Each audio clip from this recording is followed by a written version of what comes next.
Oh, police. I'm not speeding. Which brand makes the best hybrid? In this video, that's the question that we are going to try to answer.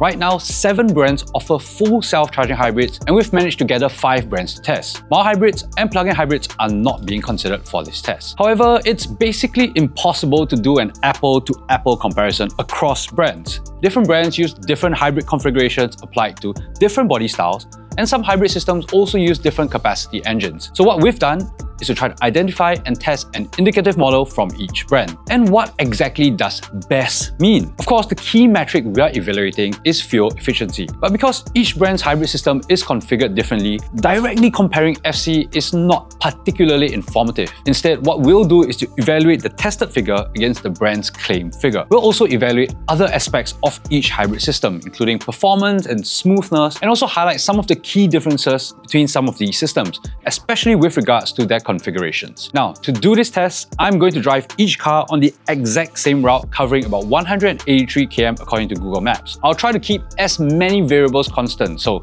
same driver, hopefully same driving style. And all cars will be in their most standard setting with no special attempt to maximize fuel economy, so the aircon will be on, music will be on, and the driving mode will be set to normal, so that we can get realistic real-world usage results. Obviously, some things I can't control, things like traffic, weather. These are the 2 main things. So yes, let's go drive this car and set some numbers.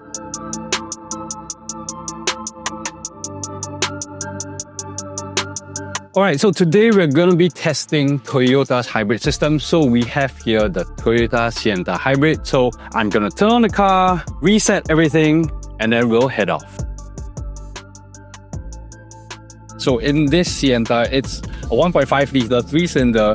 Output is on the lower side, 113 horsepower and about 120 Newton meters of torque. That being said, Toyota's system is probably the most established, right? Toyota has been doing hybrids for the longest. On paper, it's probably the most efficient system. This is what's called a series parallel hybrid. And, we will delve into some of the differences between the different configurations, right? Quickly, in this particular configuration, as the name would suggest, it both operates in a series manner as well as a parallel manner because it has something called a power split unit. So your engine that can drive your wheels. Your engine also serves as a generator that runs into a converter and that charges the battery, and also then from that battery sends power to an electric motor which can drive the wheels. Now, the particular thing about a series parallel hybrid is the fact that the engine can do multiple things at one time, right? It can both drive the wheels as well as send power to the battery pack. This particular configuration is more or less considered the most efficient setup from a mechanical standpoint. It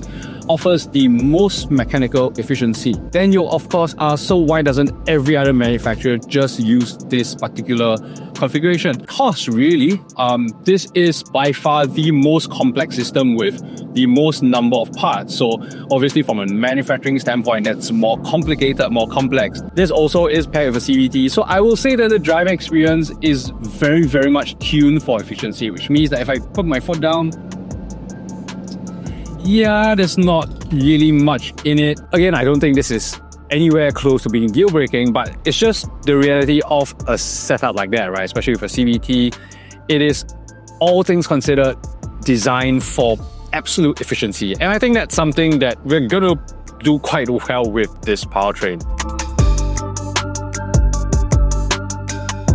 Alright, so just gotten back to the office, just down the drive. It is 3:03 p.m. now, according to the clock on the OBU. So I'm just going to quickly park up and then we'll check out our final reading. As you can see, it's now 3:04 p.m. and our total average is 27.3 km per litre. I have taken a photo of the odometer and then we'll do the calculations then. So yes, that's the Toyota done. Now on to the next brand.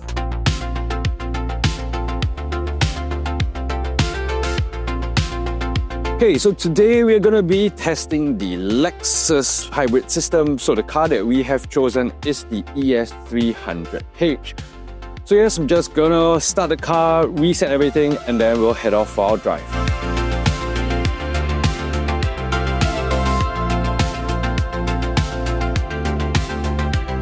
So first, a little bit about the configuration of this hybrid, right? So just like in the Toyota, this is a series parallel hybrid. Unlike the Toyota, this one is actually a 2.5 litre inline-4 upfront, and system output is 214 brake horsepower and 221 Newton meters of torque. So obviously on the go, it's a little bit more gutsy. There's a little bit more performance on tap. Now power is sent to the front wheels via an eCVT, so quite similar to the setup in the Toyota. The transition between electric power and petrol power is completely seamless, right? So unless you're looking out for that green EV logo popping up, you really won't be able to tell. And that's testament to the fact that Toyota and Lexus have been doing hybrids for so long that they really have refined their formula really quite well.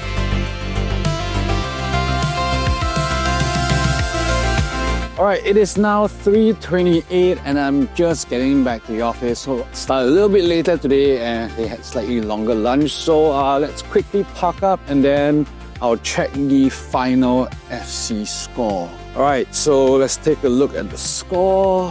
So as you can see, our final score is 23.2 km per litre. We had an average speed of 45 km per hour. There isn't a specific distance recorded, but I can sort of take the odometer readings and then do up the sums from there. So yes, that's the Lexus done. Now on to the next brand.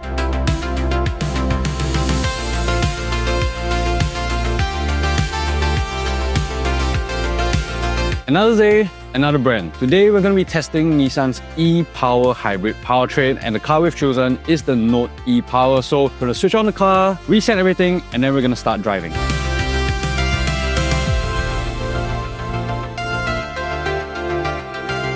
Alright, so a little bit about this Nissan Note e-Power. So it's a 3-cylinder engine up front, 1.2 litres, 114 brake horsepower and 218 Newton meters of torque. And that 218 number is quite significant because unlike the rest of the hybrids that we're testing, Nissan's one is kind of unique in the sense that it's a series hybrid. Basically what that means is, and it's quite a simple diagram, right? It literally goes in a straight line. You have an engine that generates power that feeds into a battery, and from there the battery feeds electrical power into the electric motor that is driving the front wheel. So the engine is never actually directly driving the front wheels, right? It goes through this electrical path. And that's why you get that 280 number, because all that drive torque is actually electric torque, right? When you just give it a little bit of throttle, it's quite prompt in its acceleration and pickup, right? Kinda like an EV in the sense that your propulsion is completely electric. Again, it's worth pointing out, there is no switching between petrol power and electric power, right? So basically, the engine's on to charge the battery. If there's enough charge in the battery, the engine will cut off, but if not,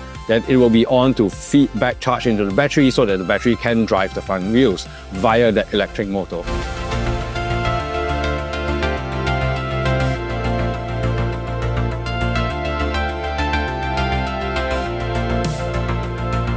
Alright, so we've just turned back into the office. It's now 4:11 p.m. So yeah, a little bit later than the past couple of drives. I don't think that's particularly surprising given, we ran into a little bit of weather and a little bit of traffic as well. Quickly gonna park up and then let's check our final FC figure. Alright, so let's look at our final numbers. Now, as you can see, we have done 25.9 km per litre, 176.8 km, an average speed of 38 km per hour, and we've driven for 4 hours and 33 minutes. Alright, so that's the Nissan done. Now, on to the next car.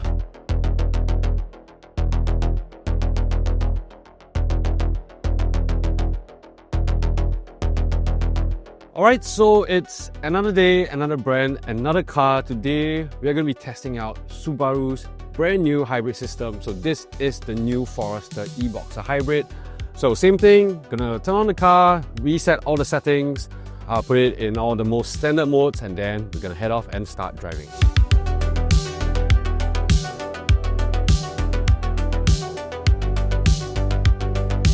So we've just started our drive, and as you can see, we are already running into a little bit of slow moving traffic, so just merging onto the PIE right now. So let's quickly dive into Subaru's brand new hybrid system, right? So in this particular setup, you have a 2.5 litre 4-cylinder boxer engine up front, and then there are electric motors as well.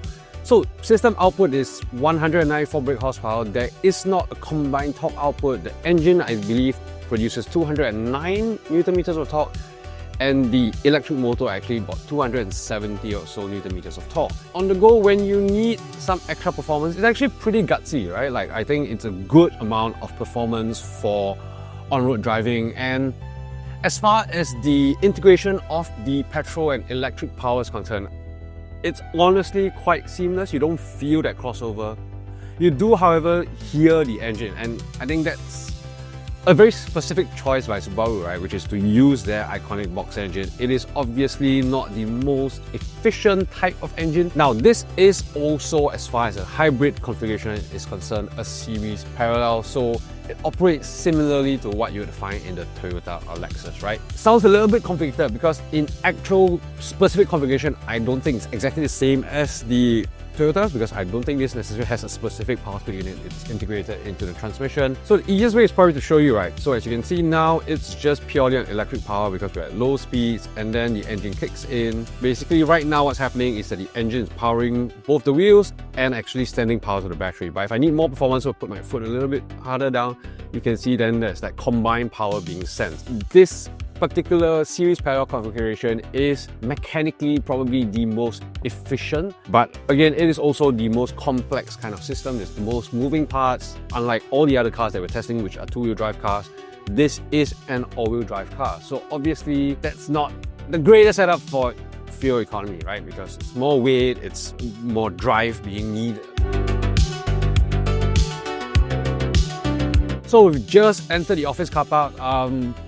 Just maybe some concluding remarks about today, right? It's been really hot. It reached 38 degrees now. It was just 37 a minute ago. For the purposes of this test, I have not adjusted the aircon speed or temperature, so it's been fan speed 1, 22 degrees the entire day, which means that I'm sweating, I'm probably a little bit sunburned, but hey, science. Now we of course also need to take into account the FC of this car, so I'm just going to quickly park up and then we'll show you the final reading. So our final reading would be 6.1 liters per 100 km, which would be what, 16 km per liter, somewhere there.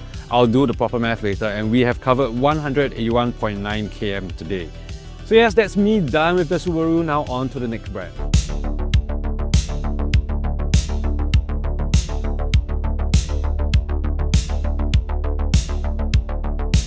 Okay, so another day, another brand. Today we're gonna be testing out Hyundai's hybrid system, and the car we have is the Hyundai Kona hybrid. So same thing, gonna turn on the car, reset everything, and then we're gonna start driving. Now a little bit about Hyundai's hybrid system, right? So in this Kona hybrid, we have a 1.6 litre engine, and the system output here is 129 brake horsepower and 265 Newton meters of torque, which are quite healthy numbers. And you know, when you put your foot down, yeah, the pickup is pretty good. All the research I've done tells me that Hyundai uses a parallel system. Essentially, the easiest way to think about that is that there are two paths, right? So on one end of the path is the petrol engine to the front wheels. On the other end of the path is a petrol engine to a generator, to a battery, and then battery to an electric motor to the front wheels. So there is a clutch that toggles between the two, right? So in hybrid mode, you essentially have the engine powering the front wheels, and if needed, the battery can also then feed the generator to supplement power to the front wheels. And then on the other end of the path is essentially like a series configuration. So engine to generator to battery, then battery to electric motor to front wheels. However, where things get a little bit confusing is on the graphic in the car. So there's a hybrid graphic, right? And based on what the graphic is showing, it looks like a series parallel where, you know, the engine can both charge the battery and drive the front wheels at the same time, which then leads me to be a little bit confused. You know, even the graphic on the screen here is a simplified version, right? It's not a one-to-one schematic of how the system is laid out. I think more importantly is, can I tell the difference? And the answer is simply no. I mean, it's a very seamless system here. That transition between electric and petrol mode or hybrid mode, you don't really detect it, right?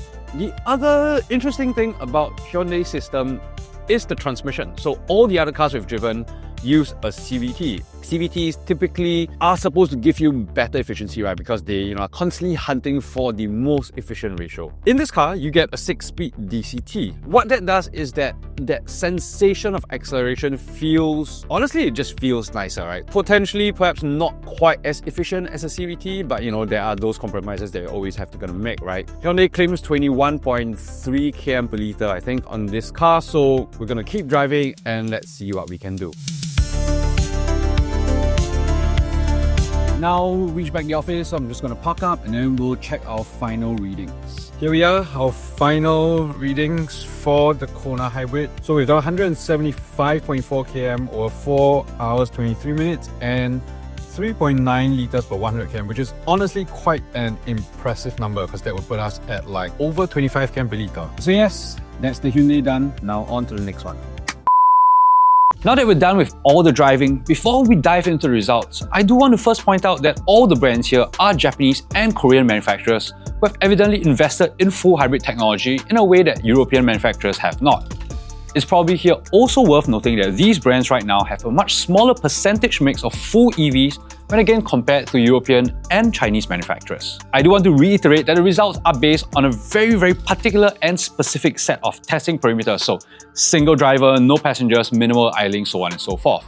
So let's run through the results. Alright, so we have all the results here, so let's run through them, starting first with Hyundai. So it has a listed fuel consumption of 21.3 km per liter and a tested fuel consumption of 25.6 km per liter, which means that the relative performance is plus 20.1%. For Lexus, it has a listed fuel consumption of 21.7 km per liter and a tested fuel consumption of 23.2 km per liter, which means a relative performance of 7.4%. For Nissan, we have a listed fuel consumption of 24.4 km per liter and a tested fuel consumption of 25.9 km per liter, which means a relative performance of plus 6.1%. For Subaru, we have a listed fuel consumption of 16.9 km per liter and a tested fuel consumption of 16.4 km per liter, so a relative performance of minus 3%. And finally, for Toyota, we have a listed fuel consumption of 25 km per liter and a tested fuel consumption of 27.3 km per liter, and that's a relative performance of 9.2%. Now, in the context of this test, Hyundai performed the best relative to the brand's claim figure and by quite a significant bit too. The Toyota Sienta recorded the highest absolute FC figure, but that shouldn't be surprising as it also has the highest rated figure. That the Kona hybrid exceeded its claim figure by 20% is a little bit surprising. But of course, best is inherently subjective. Besides just other qualities about each hybrid powertrain, there's also a lot more about each car and each brand that goes into any buyer's decision-making process. Design, interior space, equipment, and functionality all need to be considered, and of course, pricing is also an important factor for customers. But when it comes to just the fuel efficiency of the hybrid powertrain, this test has revealed that for these tested conditions, Hyundai performed the best. So yes, that's our test of the different hybrid systems in the market right now. Let us know what you think in the comment section below, and of course, also do remember to like, share, and subscribe to our channel, and you can hit the notification bell to be alerted of all our upcoming videos, and of course also find us on TikTok at Sgcarmart. So that's all I have. I'll see you in the next video. Bye!